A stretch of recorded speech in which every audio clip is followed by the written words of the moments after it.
Hello મિત્રો, જય માતાજી। આજે આપણે બનાવીશું લીલી ડુંગળીનું શાક। જે મેં લીલી ડુંગળીને લઈને ધોઈને સમારી લીધી છે। લીલા મરચાં જોઈશે અને લસણ, આખું લસણ આપણે લઈશું આજે, અને રેગ્યુલર મસાલા અને તેલ જોઈશે। હવે આપણે લીલી ડુંગળીનો વઘાર કરીશું। ગેસ ઉપર કઢાઈ લઈ લીધી છે। હવે 1 ચમચો તેલ લઈશું।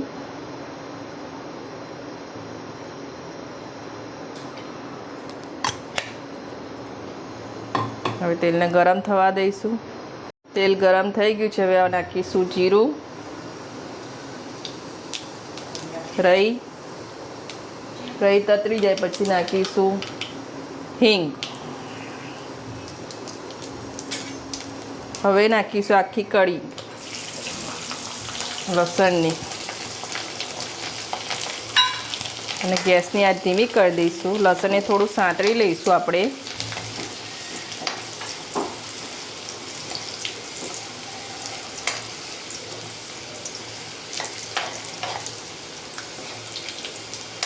સંતળાઈ ગયું છે। હવે નાખીશું લીલા મરચાં,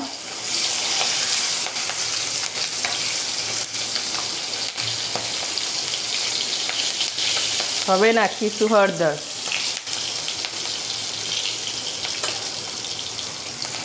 ફેરવી લઈશું।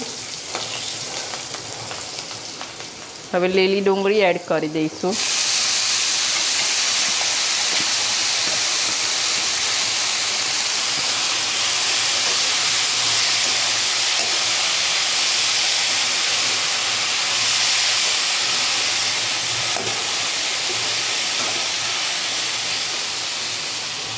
હવે નાખીશું અડધી ચમચી જેટલું લાલ મરચું। આપણે લીલા મરચાં તો નાખ્યા છે, પણ લાલ મરચું થોડું નાખીશું। અડધી ચમચી જેટલું ધાણા જીરું પાવડર, અને સ્વાદ અનુસાર મીઠું। ફેરવી લઈશું।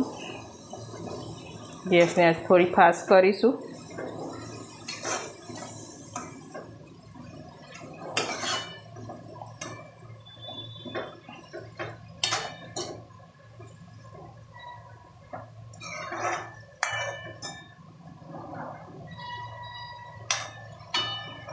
હવે ધીમી આંચે 10 મિનિટ માટે ચડવા દઈશું। શાકને ખુલ્લું જ રાખીશું, આપણે ઢાંકશું નહીં, એને ચડવા દઈશું 10 મિનિટ માટે।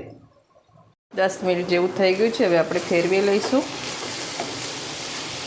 એને આપણે ધીમી આંચે ખુલ્લું રાખીને ચડ્યું હતું। ડુંગળીમાંથી પાણી છૂટે છે એટલે સરસ ચડી જાય છે। જો ચડી ગયું છે સરસ। લસણની કળીઓ આપણે નાખી હતી, એ પણ સરસ થઈ ગયું છે।